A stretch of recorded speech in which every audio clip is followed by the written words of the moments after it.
abstract, and I tried to, in the past, blow them up onto big scale, but it was a little bit monotonous to actually like draw the outline of the thing and then like paint it in. It's not about how I create. So I came up eventually, like a year or two later, with this technique of using this really thick brush, and I mix black ink, normal ink that you use for paper, sometimes also acrylic ink and sometimes with paint. This particular work, just ink and water. And I try to make it not drip, but sometimes it does, and I don't mind when it drips a little because it has the human error element to it again. So I like it to be quite precise and yet free-flowing at the same time, so like a controlled chaos. And with the same idea in mind, I'm using these the stencil of the squares. I'm sure I'll find another stencil in the near future of a different shape, and I'll duplicate it around. What else can I? It's different from my previous works. I don't know why it is different, so I don't know yet. It's not recent.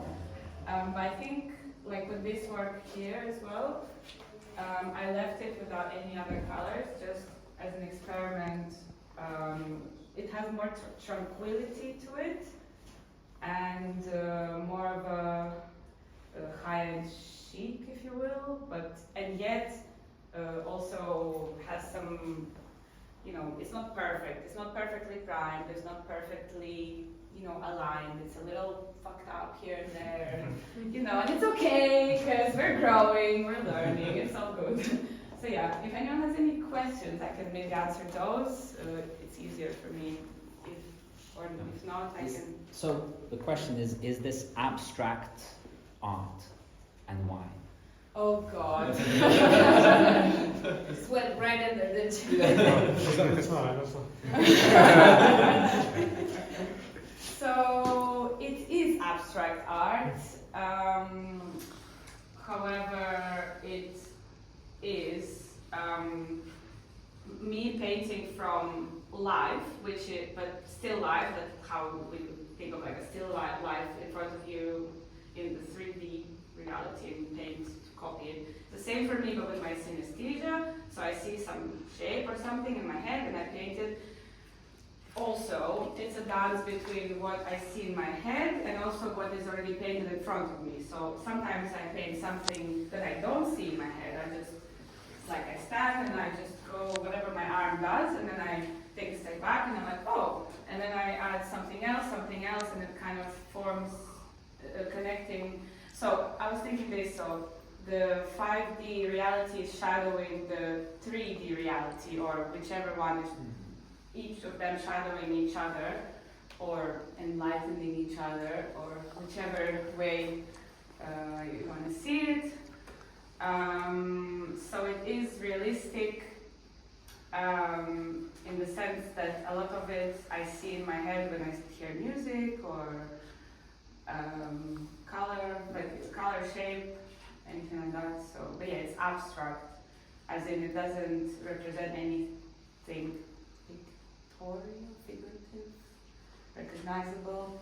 I had a visitor earlier on today who is a poet, and I'll be in their issue in the little like a publication thing on the cover next month, and he said that he saw like a number 9 in the middle, for example. I didn't see that until it was pointed out to me. So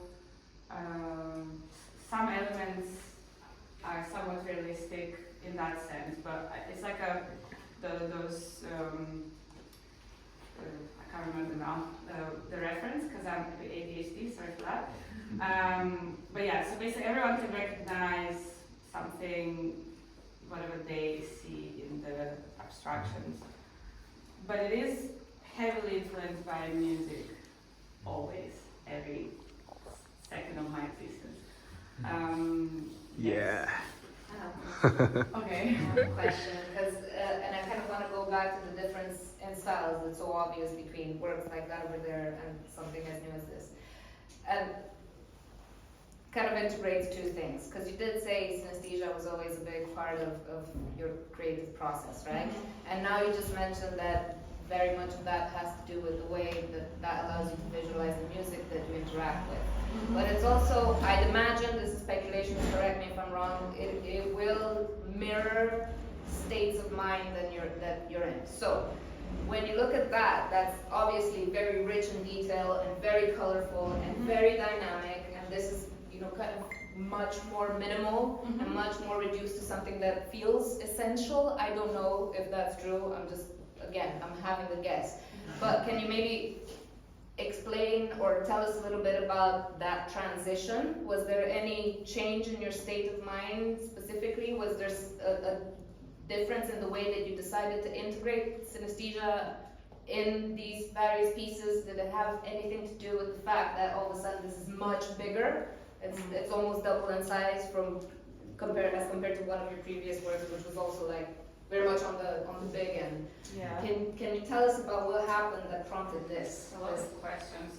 I don't remember them. Your eyes. The summary of that question is What happened? what happened? No, I think I actually do remember all of them, which is insane. Okay, so synesthesia is just there. It exists. It impacts everything, including me drinking this wine. I can smell color, etc. The scale has nothing to do with that. I just wanted to experiment with a larger scale and tell the universe I'm museum ready. I'm being honest. Also, it's a challenge, and I thought, and also I just love, and because I'm using this fat brush, it just makes sense to use also a big canvas because it has more room to, the image can grow. I could go bigger, honestly. It's so much fun, and it's very minimal, but if I could even add even more elements sometimes and it would explode even more, it would be amazing. Scale-wise, state of mind-wise, of course this was a year and a half ago. It's a little bit like more darker, a bit more messy. Probably I was a different person then, a bit, maybe, I don't know. So the beauty is in the eyes of the beholder, or the creator. So yeah, I guess it's just an artistic challenge, to be honest. Because my previous work, even earlier, used to be even more messier and a bit more just flat and just not composed at all, more just like I don't know. So I don't want it to be too composed in general, but I want it to be a bit more elegant. So like even like my outfit, for example, you know, it's the same thing. Like something more ravey and then a blazer, you know. So it's the same with the art, basically. That just reducing the amount of colors. I think it looks more chic or something. However, it doesn't mean I will only produce these works. I have different days. Some days I paint stuff like that, which was I only finished a couple of months or 3 months, I don't know how many months ago, and it's just more maximal, and this one is a bit more controlled maximal, I guess. Maybe the use of the grayish color is reducing the chaos. I don't know. I'm trying to act as well as I can, but yeah, just challenging myself, I guess. That's kind of what I got from your answer, that you got curious to kind of deviate away from this and explore with more negative space. Yeah, like that work is completely it's beautiful. I like that you transitioned to that. It's nice. But thanks for enlightening me on